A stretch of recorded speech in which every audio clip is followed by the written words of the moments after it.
ભક્ત ગોરા કુંભાર. પૂજારી બાપા, સુરા નહીં, સુરા નહીં. પૂજારી બાપા આવું કરી જ ન શકે. એટલે તમારી સગી ભાભી એના પોતાના ચરિત્ર પર જ કાદો ઉછાળે છે એમ કહેવા માંગો છો? હે?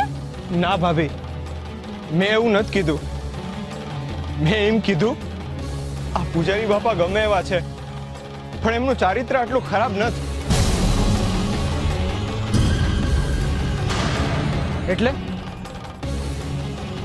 એટલે તું આ પૂજારી બાપાના પડખે ઉભો રહેવા માંગે છે? તારી ભાભીના પડખે ઉભો નથી રહેવા માંગતો એમ ને?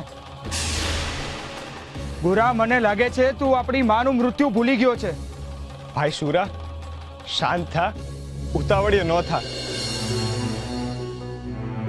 હું હરી અને સત્યની સાથે છું.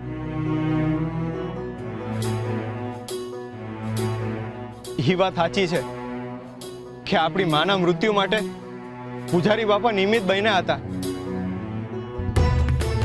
પણ એમને એમની હત્યા નથી કરી. એક વાત ચોક્કસ છે, પૂજારી બાપા કોઈનું અપમાન કરી શકે, કોઈને સાચું ખોટું બોલી શકે, મને અને મારા પરિવારને મંદિરમાં આવતા અટકાવી શકે, પણ કોઈ સ્ત્રીના ચારિત્ર ઉપર કલંક લગાડી ન શકે. એ મને ખબર છે. ગોરા બેટા, તો ખાતરીપૂર્વક કેવી રીતના કહી શકે કે પૂજારી બાપા નિર્દોષ છે? તારી પાસે કોઈ સાબિતી છે? હા કાકી, હું જ્યારે નાનો હતો ને ત્યારે પૂજારી બાપાએ મને એમનો દાસ બનાવ્યો હતો. ત્યારે એ મને નફરત કરતા હતા ને અત્યારે મને નફરત કરે જ છે. એક વખત એ મંદિરનો પ્રસાદ લઈને ઘરે આવ્યા હતા. મને કીધું જા રસોડામાં મૂકતો આય. હું એ પ્રસાદ રસોડામાં લઈ જતો હતો ત્યાં રસ્તામાં મારાથી થોડી સાકર પડી ગઈ અને થોડી વારમાં ઘણી બધી કીડીઓ ભેગી થઈ ગઈ. હું નાનો હતો એટલે મને એમ કે પૂજારી બાપા વટશે, એટલે હું ઝાડુ લઈને સાફ કરવા ગયો. ત્યારે એમને મને રોક્યો ને અપમાન કરતા કીધું કે તું કીડીઓને પ્રસાદ ખાતા રોકે છે ને તું એમ માને છે કે હરી તારી ખાલી એકલાનો જ છે, કીડીઓનો નથી એમ. એમ કરીને એમને મને ત્યાંથી કાઢી મૂક્યો. આટલી વારમાં મેં એમના અંતરાત્મામાં ડોક્યું કરીને જોયું ને એટલે જ કહું છું, આ મીઠી ભાભીનું સત્ય શું છે એ મને નથી ખબર. પૂજારી બાપા અહંકારી હશે, પરંતુ ચારિત્રહીન તો નથી જ. એ મને ખબર છે, કારણ કે હું એમને મારા બાળપણથી ઓળખું છું. ગોરા બેટા, તને એમ લાગતું હોય ને તો ઓહો, હવે ગોરાબા કહેશે એટલે આ મીઠીના વેણની કોઈ કિંમત નહીં એમ ને? આ મારીને મને અધમુઈ કરી નાખી છે એનું હું. હવે મને જ્યાં સુધી ન્યાય નહીં મળે અને પૂજારી બાપાને સજા નહીં મળે ને ત્યાં લગી હું અન્નદાનનો ત્યાગ કરું છું.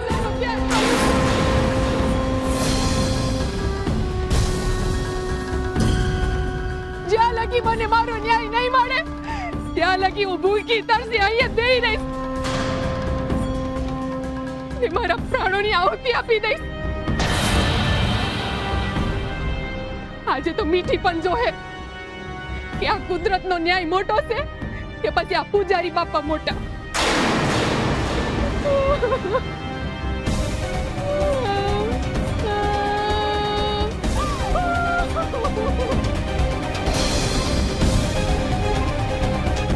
મીઠી ભાભી, તમે આવું ના બોલશો. તમને બોલવાનો કઈ અધિકાર નથી. આ તમારી પાસે 100 કાવડિયા અને એક દીકરો આવી ગયો ને એટલે ગોરાભાઈએ પાટલી બદલી નાખી છે. અને પૂજારીના પડકે જઈને ઉભા રહી ગયા. લક્ષ્મી હારે અલક્ષ્મી આવે ઈ તો હાંભળ્યું તું, પણ આજે જોઈ લીધું. આ ગોરાબાની બુદ્ધિ તો કાવડિયાએ બગાડી નાખી છે. પણ હારે હારે તમારી બુદ્ધિ બેર મારી ગઈ કે શું? આ મીઠીની વાત સાચી છે. આ મીઠીની તુલસી હારે બનતી નહીં ને એટલે જ આ પૂજારી બાપાનો પક્ષ લે છે. વાત એમ નથી, વાત બનવાની નથી. વાત સત્યની છે. મીઠી, તો મને હાસુ હાસુ કહી દે કે તું એ કૃષ્ણ મંદિરમાંથી ઘરે ના ચોર્યા હતા, એ વાત સાચી છે? ના, હા,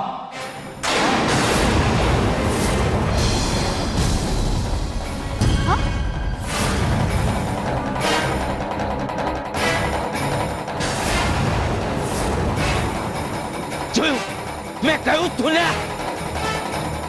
મીઠી, આ પૂજારી બાપાએ તારી પાસે 500 કાવડિયા માંગ્યા હતા, ઈ વાત? મીઠી, જે તું પૂજારી બાપા પર આરોપ મૂક્યો છે ને, એ અમારા માનવામાં આવતો નથી. મીઠી, હમણાં તો તું ખોટું બોલતી હતી, પણ સુરાએ હાસુ કહી દીધું.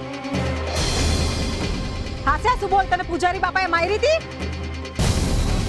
બોલ મીઠી, હમણાં તું અન્ન જન મૂકવાની વાત કરતી હતી. બોલ હાસુ બોલ, તને પૂજારી બાપાએ મારી હતી? બોલ હાસુ બોલ, અમે બધા જ એને ન્યાય અપાવવા જ આવ્યા છે. બોલ હાસુ બોલ કે પૂજારી બાપાએ તને મારી હતી?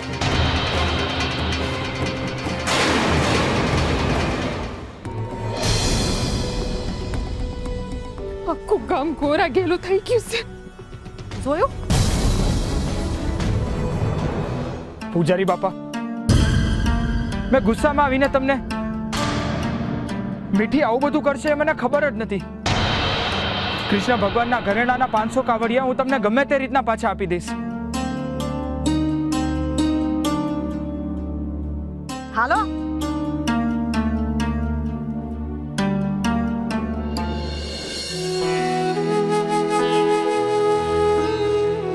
પૂજારી બાપા, હાથ જોડીને વિનંતી કરું છું, મને તો મારા ભાઈને ને ભાભીને માફ કરી દેજો.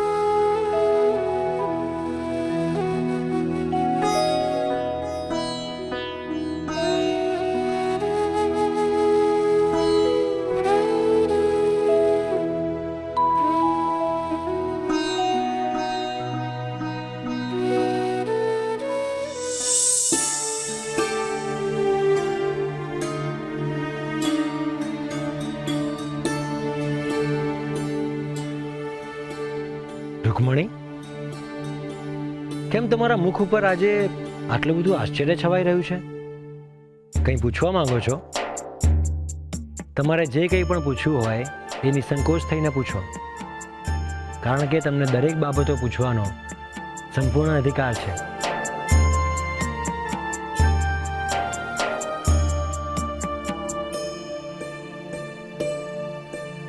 પૂછો, તમારા મનમાં જે કંઈ પણ પ્રશ્ન હોય એ નિસંકોચ થઈને પૂછો. ના, મને સતત એમ લાગ્યા કરે છે કે ગોરાનું મન તો જુઓ, એ કેટલું નિર્મળ, કેટલું નિષ્પાપ છે. અને આવા નિષ્પાપ મનુષ્યો પણ આ દુનિયામાં વસે છે. અને આ જોઈને મને આશ્ચર્ય થાય છે. તેમ છતાં પણ તમને એની આટલી બધી ચિંતા થાય છે એ જાણીને મને પણ તમારા જેટલું જ આશ્ચર્ય થાય છે. કદાચ એટલે જ મને ચિંતા થાય છે. ના, ગોરા જન્મ્યો ત્યારથી જ પૂજારીએ એને કેટલો અપમાનિત અને હળદૂત કર્યો છે. અને આજે એ જ ગિરધરદાસનો પક્ષ લઈને એ પોતાના જ ઘરનો ક્યાંક દુશ્મન તો નથી બની રહ્યો ને? ના, આ અક્કડ લીલાનો અર્થ મને સમજાતો નથી. આ લીલાથી ગોરાને શું મળશે? એ શું પામશે? રૂકમણી, તમે હજુ બરાબર સમજ્યા જ નથી. આ લીલા ગોરા માટે રચાઈ જ નથી. આ લીલા તો ગિરધરદાસ માટે રચાઈ છે. એટલે હું કંઈ સમજી નહીં.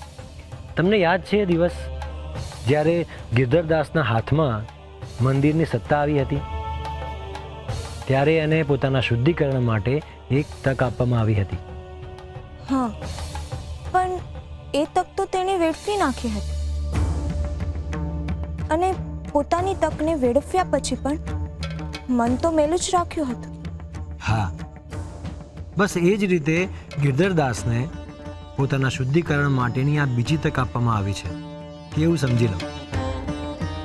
રૂકમણી, આ સકળ સંસારમાં દરેક મનુષ્ય પોતાના કર્મો થકી જ પોતાના પાપ અને પુણ્યનો હિસાબ કરે છે. દરેક મનુષ્ય પોતાના કર્મો જ જીવે છે. ગિરધરદાસે ઘણા બધા પાપ કર્યા છે અને એના પાપનો ઘડો ભરાય એ પહેલા એને પોતાના શુદ્ધિકરણ માટે આ છેલ્લી તક આપવામાં આવી છે. પરંતુ એને કારણે સામા પક્ષે ગોરાની જવાબદારી ખૂબ જ વધી ગઈ છે. હવે એણે ફક્ત પોતાની ભક્તિમાં લીન નથી રહેવાનું, પરંતુ પોતાની ભક્તિ થકી બીજાને માર્ગ પણ દેખાડવાનો છે. પણ શું ગિરધરદાસ આ તકનો લાભ લેશે કે પછી આ તકને પણ વેડફી નાખશે? એની તો મને નથી ખબર. ગિરધરદાસ ભલે એના કર્મો કરતા રહે, પરંતુ મારું કામ તો તક આપવાનું છે, અને એ પણ યોગ્ય સમયે. પણ હા, એટલું ચોક્કસપણે કહી શકું છું કે હવે જે કંઈ પણ થશે એ પૂજારીના કર્મે જ થશે. નિયતમ કુરુ કર્મ. સમજ્યા તમે? અને આ મીઠી?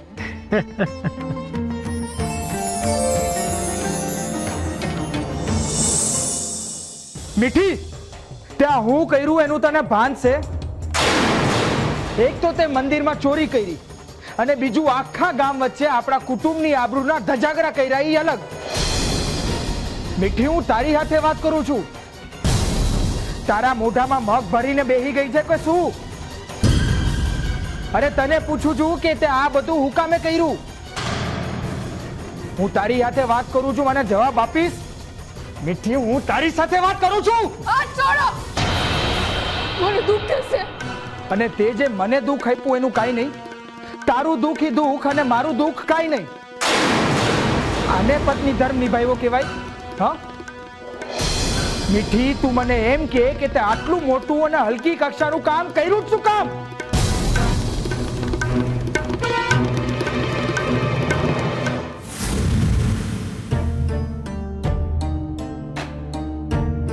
મીઠી ભાભી આવું શું કામ કર્યું હશે? એ પૂજારી બાપાને પોતાના બાપ સમાન ગણતી હોય તો એમની હાથે આવું કરી શકે, તો આપણી સાથે તો ગમે તે કરી શકે. તુલસી, મને તો સૌથી વધારે ચિંતા સુરાણી થાય છે. એ 500 કાવડિયા કેમ ના ચૂકવશે?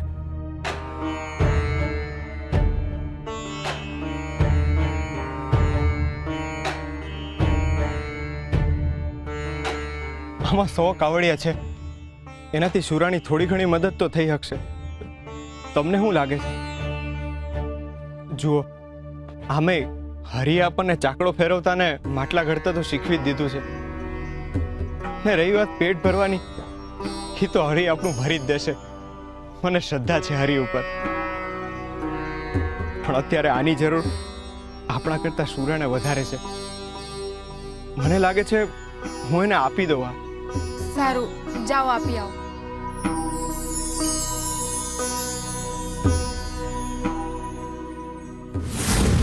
મીઠી, તે જે આ ધતિંગ કર્યું છે ને એના કારણે મારી છાતી ઉપર કોકે ધગધગતો અંગારો ચાપી માર્યો હોય ને એટલી પીડા થાય છે. તને મારી આ પીડાનો અડસાણ પણ છે? તને કઈ રીતના સમજાવું કે મારા હૈયામાં અત્યારના હું મથામણ હાલી રહી છે? અરે હું બગાડી લીધું તું પૂજારી બાપાએ તારું એટલું બધું. હું અહીંયા દિવસ રાત એક કરીને મહેનત કરું છું કારણ કે તું ખુશ રહી શકે, પણ ના, તારા મનમાંથી બદલાની ભાવના અને બળતરા જાતી જ નથી. હા, મને જ બળતરા થાય છે ને. આ હંધુય થયું છે ને, એ મારા કારણે થયું છે. પણ મેં જે કંઈ કર્યું છે એ આપણા હાટું કર્યું છે. અને તમારા ભાઈએ આખી વાત પર પાણી ફેરવી દીધું, એનું કઈ નહીં. અરે આખા ગામમાં હારા બનતા ફરે છે તમારા ભાઈ, એનો વાંધો ન આવતો તમને. પણ મેં આપણા હાટું કઈ કર્યું તો ખોટી હું જ ને. અરે આમાં ગોરા ક્યાંથી વચ્ચે આવ્યો મીઠી? કા એમને ઘરના થઈને ઘરના હારે દગો નત કર્યો? આમ તો નાના હતા ત્યારથી પૂજારી બાપા હારે બનતું નત. પણ મેં જ્યારે આપણા 500 કાવડિયાનું દેવું ઉતારવા હું કર્યું તો પૂજારી બાપાના પક્ષમાં જઈને બેહી ગયા. એમને આવું હું કામ કર્યું એવું પૂછવા ગયા છો તમે? પણ બધો વાત કોનો? તો કે મીઠીનો. અરે મને તો ઈ વાતનું દુઃખ છે કે ગોરાઈ મારું આટલું બધું બગાડ્યું તો એની હારે બધું હારું થઈ રહ્યું છે. આવો ન્યાય હોતો હશે? હું એ ક્યારે નહીં ભૂલું કે અત્યાર સુધી મારું જેને ખરાબ કર્યું છે ને એ બધું ગોરાબાના કારણે થયું છે. એ પછી ખાલી આજે જ નહીં, પહેલા પણ મીઠી, મેં તને કેટલી વાર કીધું છે કે 4 વર્ષ પહેલા તારી જે કસુવાવડ થઈ હતી એમાં ગોરાનો વાંક ના. તું કેટલી વાર ગોરાનો વાંક કાઢીશ એમાં? ગોરાનો જ વાંક હતો, બીજો કોઈનો નહીં. અને મને તો એમ લાગે છે કે તમે તમારા ભાઈના પ્રેમમાં આંધળા થઈ ગયા છો. આંધળા યાદ દેવડા બેહીશ ને તો પછી હું તમને ખરાબ લાગીશ. પણ યાદ કરો 4 વર્ષ પહેલાની વાત. એના જ લગ્ન હતા ને, મારે 3જો મહિનો જતો હતો. દાયણે મને આરામ કરવાનું કીધું તું, તોય તમારા બાપાએ ગોરાના લગ્ન લેવડાવ્યા. પછી હું થયું તું એ તો યાદ છે ને? મને અંધું યાદ છે ભાભી, મને અંધું યાદ.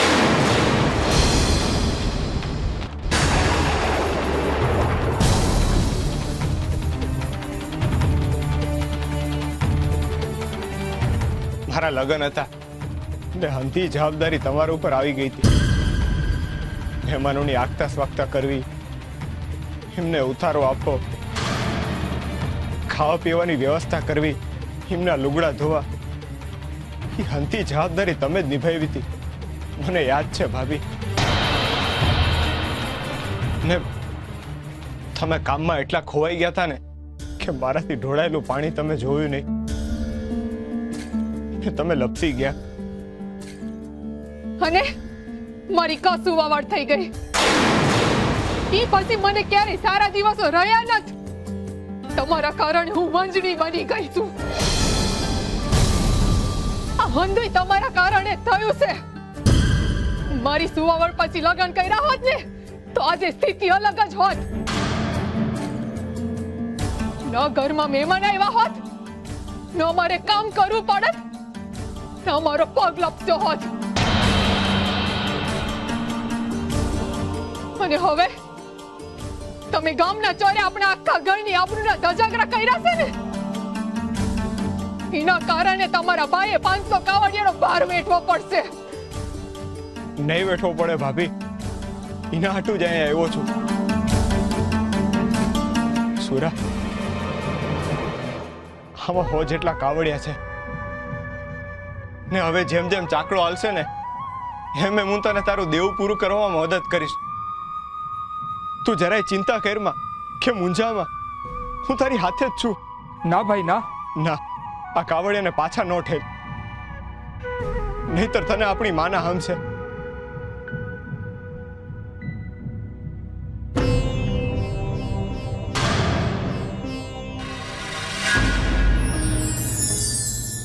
વિશ્વાસ.